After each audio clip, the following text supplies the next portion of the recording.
is the craziest thing you have ever said or done at an interview and still gotten the job? It was 4 p.m. and I had been waiting for the final round of the interview since 2 p.m.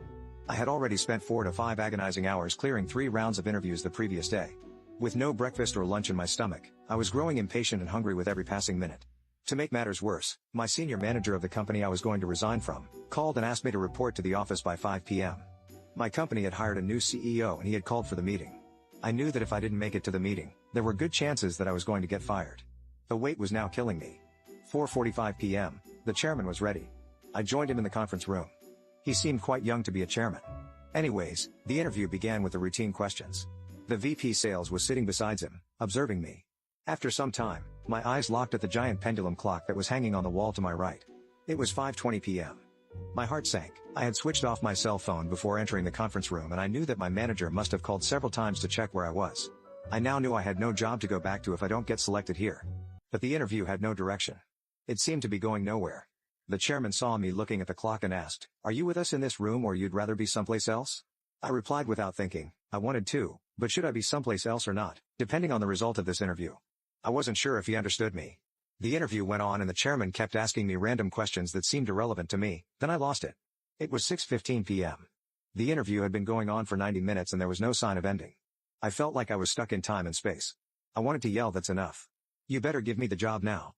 Then he went on and asked, "We wanted to test if you were capable enough to be an assistant manager. But the thing is, we want to expand our business to newer regions. So, if I assign a team of 20 in a state region and give you 3 months' time, what would be your strategy?" By the time he ended his question, my head was ready to explode. I somehow got my senses together and asked, "Has anyone tried to explore the region till date?" He answered, "No. Not really."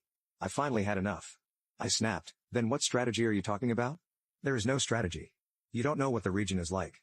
You don't even know if there is any potential in the region, and you want me to take 20 people to this mystical land and help jump up the company's revenue figures?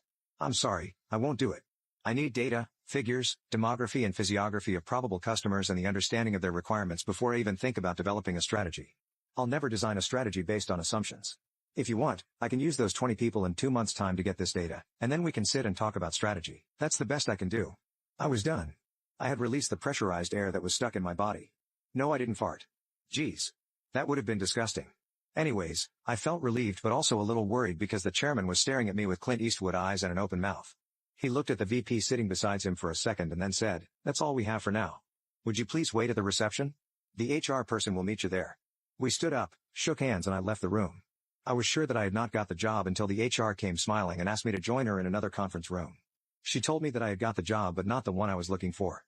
The company recruited me as a regional manager instead of an assistant manager, and yes, a team